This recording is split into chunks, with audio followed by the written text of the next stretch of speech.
My name is Ronald Dlugosh. I'm from Casper, Wyoming, and I was drafted into the service September of 1965.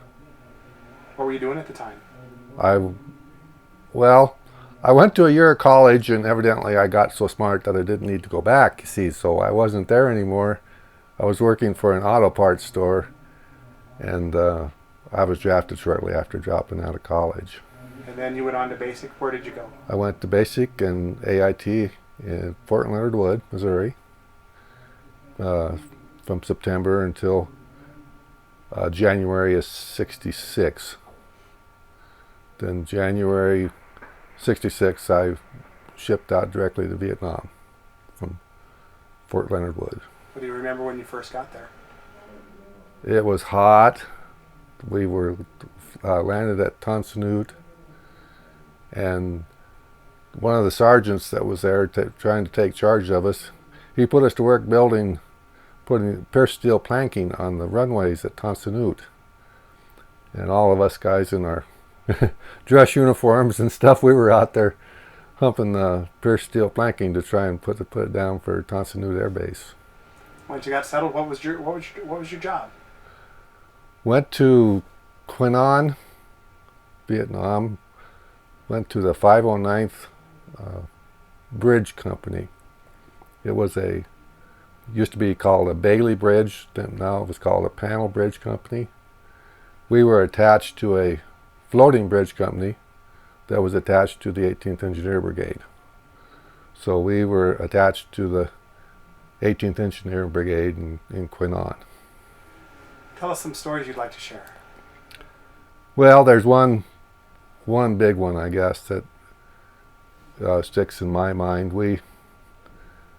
They needed a bridge to span a tidal river north of Quinnon, and we actually loaded up on ships and went north and made an amphibious landing, which very few people get to do, I think. We went into on the one side of the tidal river. My friend drove the bulldozer off, and I was his first truck off, and I got stuck in the mud, and he pulled me out with the bulldozer. The next truck came, and he sunk in the mud and couldn't get out. So they pulled back. So there we were, one dump truck that was running, one that wasn't, one bulldozer, and 4 men. Three specialists. I was a specialist D4, 3 specialists, and 1 sergeant. And we were there for probably a good 3 hours by ourselves. And that was trying time. Mm-hmm. What happened during that time? Luckily, nothing. Then they found a better place to come on, and about 500 or 600 yards down the beach, and the rest of the trucks made it off, and the rest of our equipment. At that point, we started building a 240-foot. It's called a double bridge. It's 2 panels on the bottom and then 2 panels on top of that for strength, with a pier in the middle to support heavy equipment that was coming in to build English Airfield. And then in another little hamlet there, we put up another 80-foot bridge. And then about 3 months later, I think it was, we went back to tear the bridges out. And that's when bad luck happened, I guess. We got the bridges out, and it was terrible. The weather was awful. And what time of year was it? It was October, and it was terrible. And we worked all day and all night, and very little sleep to get the bridges out. And we wanted to get back to our main camp. And we got the bridges out, and we went into a little compound there that had some Green Berets in it. And that night we got hit. And it was I've got my notes here. We got 18th, it was either the 18th late before midnight or the 19th of October. That's when we were murdered and I was wounded. And I guess it felt really like that's when the war came to me. Here I am, what are you going to do with it? And it was a very trying night, and then they called in air support, and they raised all kinds of heck. Thank God for him. The next day we were the old body count thing, and there was a considerable amount of enemy killed in action. We had 2 or 3 people that had to be evacuated with their wounds. I was the lucky one. I got a Band-Aid and a slap on the rear end and got to go back to work. But that was probably my moment that I really appreciate what happened in Casper today. It was wonderful. Let's talk about that. What's this weekend meant to you?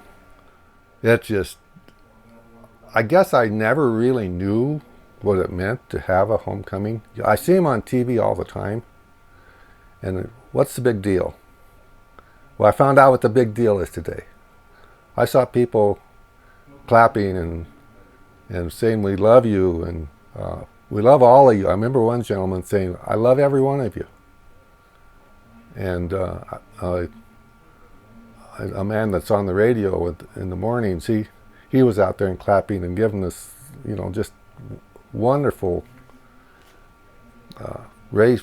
just way to go. And it was absolutely just a most marvelous thing. It just made me feel a lot younger, I guess.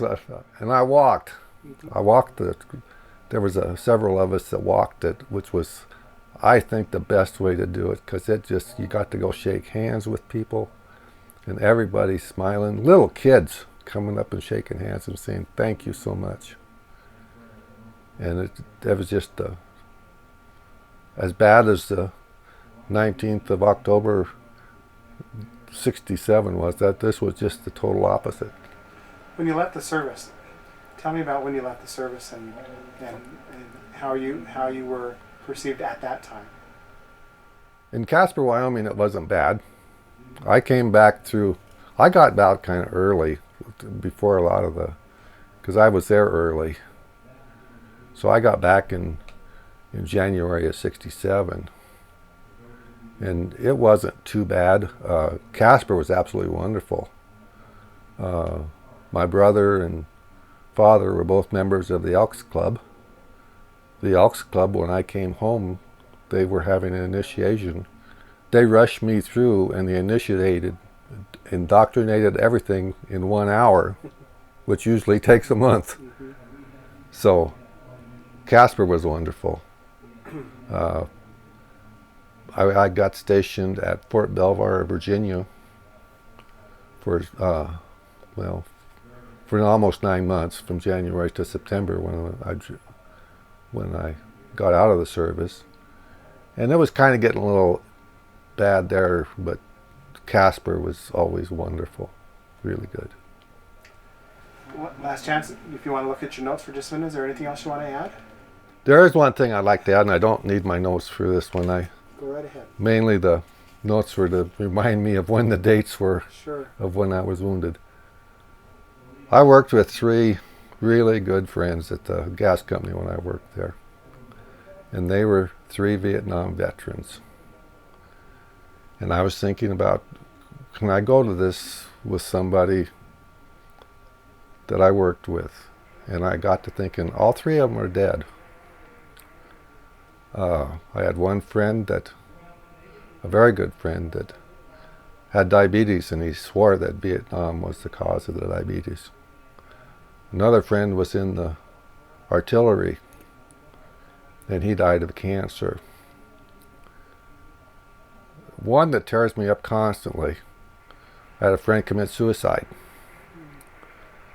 And as far as I'm concerned, they have one less number on that wall. They should have one more, because Dana died here, but Vietnam killed him. He was a machine gunner on a helicopter. The stories he told me just scared me, the things that he went through. And I think that I remembered all three of my friends when I was walking today. And I was hoping that the cheers were for them, especially my friend that committed suicide. It was because I'd just seen him maybe 2 or 3 weeks before, and he seemed to be doing quite well. And then he ended it all with a gun, and it bothers me to this day, because he was a wonderful person and I miss him. And I think that's maybe bothers me a lot. Sorry to hear that. Sorry to hear that. I'm sure you're right. I'm sure the claps were for... I just know they were. Yeah. They were all three walking with me today. That's good. That's good. But they wonderful people. I can't thank you enough. Thank for you, visiting sir. with us. I really appreciate it.